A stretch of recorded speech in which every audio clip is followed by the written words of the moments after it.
The introduction part is to grab the attention because I'm an anchor person, newscaster in Japanese. Anchor person, I read time from cover to cover every single day. Watches Fox News and YouTube and everything.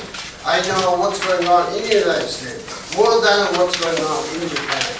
So that introduction, this excites me. First I said, I want to talk about it. On second thought, oh, this excites me. So that's the introduction. Why I'm talking about this? What it means, the situation changing. People talk a lot about Barack Obama. Now, people don't talk about it.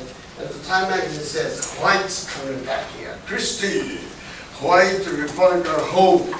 So it's better for me to be on the side of the tide. Principal backbone, sometimes you swim against the tide. Swim against the tide.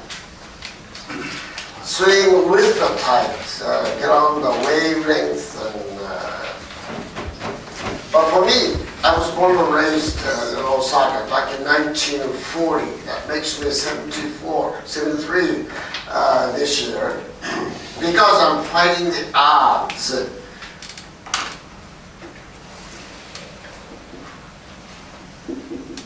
Odds. What does that mean, odds? Fighting the odds. 99% of the population say it's the best way to learn English is to get out of Japan and spend a couple of years overseas, and that's the best way to learn English. I say, well, what? The best way to learn English is stay in Japan. Stay right here. Never go abroad. Have you heard her say, try again? In Japan, 継続は力、継続は力なり、continuation is power. They never understand that. They understand, try again. Although try again. Only three. Three is power. Say that again, try again.